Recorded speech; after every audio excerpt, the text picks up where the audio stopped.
Bonjour à toutes et à tous. Dans nos précédentes vidéos, on était revenu sur les biais cognitifs, donc ces erreurs d'analyse, ces dysfonctionnements lors du traitement d'une information qui peuvent parfois malheureusement vous faire prendre de mauvaises décisions. Donc la vidéo avait plutôt bien marché, vous aviez beaucoup aimé justement ce qu'on avait présenté et l'idée c'était justement de compléter cette liste par de nouveaux biais afin que vous puissiez en apprendre davantage. Le premier, c'est le biais de cadrage. Le biais de cadrage, qu'est-ce que c'est? C'est la tendance à être influencé par la manière dont sont présentées les choses. Par exemple, le fait d'enjoliver les choses relève du biais de cadrage. Hors de la finance, par exemple en politique, lorsqu'on vous présente un sondage qui vous dit qu'une personne politique a 80% d'opinions favorables, on pourrait vous le dire dans l'autre sens, que cette personne a 20% d'opinions défavorables. Mais de la façon dont on vous le présente, donc 80% d'opinions favorables, paraît beaucoup plus optimiste que si on vous disait que cette personne avait 20% d'opinions défavorables. Donc concrètement, l'information est la même, mais votre ressenti est différent, beaucoup plus positif dans un cas et négatif dans l'autre. Lorsqu'on nous présente une information, ce ne sont pas les faits qui vont nous pousser à prendre cette décision, mais plutôt la façon dont l'information est présentée. Donc en fait, sans s'en rendre compte, on peut être manipulé. Donc concrètement, comment éviter ce biais? C'est très simple, il faut avoir un esprit critique. Se dire, est-ce que j'aurais pris la même décision si l'information aurait été présentée autrement? Ça c'est très important parce que ce biais se matérialise vraiment dans notre vie de tous les jours et également et surtout en investissement. Concrètement, en finance, comment ce biais se matérialise? Par exemple, si un jour on vous présente une performance d'un placement financier qui va faire du 4% par an sur les 5 dernières années. Ça peut paraître attrayant.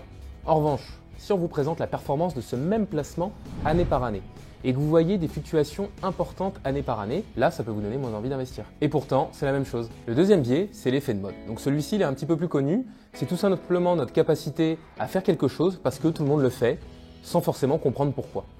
Plus familièrement, c'est ce qu'on appelle l'effet mouton. Donc il n'y a pas forcément d'explication à ce biais cognitif. Peut-être que nous, êtres humains, on a tendance justement à reproduire certains comportements, peut-être dans le but de se protéger.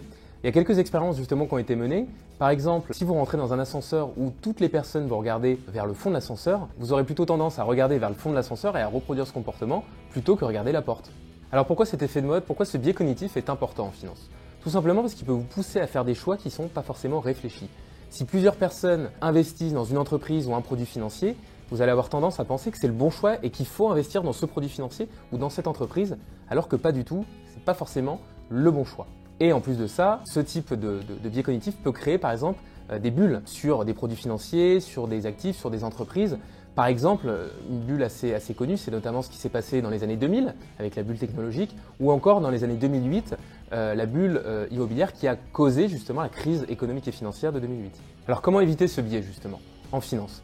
Le mieux, c'est d'avoir votre propre stratégie d'investissement. Et comme le biais précédent, d'avoir un esprit critique. Et si vous n'avez pas forcément d'expérience pour créer votre propre stratégie, si vous n'avez pas suffisamment de connaissances pour justement avoir cet esprit critique, le mieux, c'est de se faire accompagner justement par des experts qui vont pouvoir vous renseigner. Et troisième chose, si jamais vous ne comprenez pas ce dans quoi vous allez investir, par exemple en finance, le meilleur conseil qu'on peut vous donner, c'est tout simplement de ne pas investir et de ne pas y aller. Alors le troisième biais, c'est le biais d'action. Et ça, je pense que c'est un de mes biais préférés.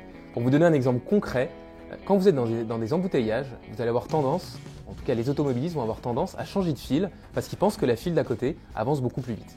Et quand ils changent de fil, finalement, ils se rendent compte que c'est la file précédente qui avance plus vite. Par exemple, en bourse, beaucoup gesticuler, qu'on peut traduire par boursicoter, est contre-productif. Généralement, ne rien faire en finance, en investissement, est beaucoup plus efficace que de passer à l'action inutilement. Par exemple, si vous voyez que les marchés baissent, vous allez avoir tendance à vous dire c'est le moment de vendre. Si les marchés montent, vous allez avoir tendance à vous dire c'est le moment qu'il faut acheter. Alors que ce n'est pas forcément la chose qu'il faut faire à ce moment-là. Et le dernier biais qu'on va vous présenter, c'est le biais de surconfiance. Bon alors là, le titre parle de lui-même. Concrètement, le biais de surconfiance, qu'est-ce que c'est? C'est cette tendance qu'on a à penser qu'on maîtrise certains sujets ou certaines problématiques alors qu'on est justement au début de son apprentissage. Concrètement, dans un apprentissage, il va y avoir un cycle. Il y a un cycle d'apprentissage. C'est-à-dire qu'on va commencer à se renseigner sur un sujet, sur une problématique. Voilà, on va commencer à lire des articles et là, vous allez emmagasiner pas mal d'informations. Et à ce stade, finalement, on en sait plus peut-être qu'une partie de la population.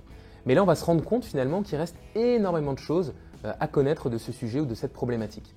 Et là, il y a un moment d'humilité où vous dites justement qu'il reste encore énormément d'informations à emmagasiner pour devenir un expert de ce sujet. Et il y a certaines personnes qui ne dépassent pas ce stade de l'humilité et qui pensent seulement après quelques heures de cours ou d'apprentissage, pensent justement tout savoir d'un sujet ou d'une problématique particulière. Ça, c'est justement le biais de surconfiance, c'est de penser qu'on sait finalement tout, on n'arrive pas à reconnaître justement son ignorance, on pense avoir raison seulement après quelques heures d'apprentissage. Et ce biais-là, le biais de surconfiance, c'est un biais qui est très important en finance. Parce qu'aujourd'hui, la finance, c'est un domaine qui est très vaste, qui est compliqué. Aujourd'hui, on peut penser qu'on a certaines compétences justement en finance parce qu'on a gagné un petit peu d'argent sur tel ou tel placement. Mais concrètement, il faut se dire que la finance est un domaine très compliqué. On ne peut pas s'improviser trader, on ne peut pas devenir un expert du jour au lendemain. Donc c'est pour ça que le mieux, c'est de se faire accompagner ou alors de discuter de sa stratégie justement avec des experts de la finance qui font tout simplement ce métier-là. Donc voilà, j'espère que cette deuxième partie des biais cognitifs vous a plu. N'oubliez pas d'aller voir la première partie dans laquelle on était déjà revenu sur 4 biais cognitifs. J'espère que ces 2 vidéos justement vous ont aidé à mieux traiter les informations qui vous sont parvenues, qui vous parviennent et qui vous parviendront par la suite. Et en tout cas, sachez que chez Goodvest, on est là pour vous accompagner, pour vous conseiller justement afin que vous puissiez prendre les meilleures décisions pour votre stratégie d'investissement. Et puis voilà, je vous dis à bientôt.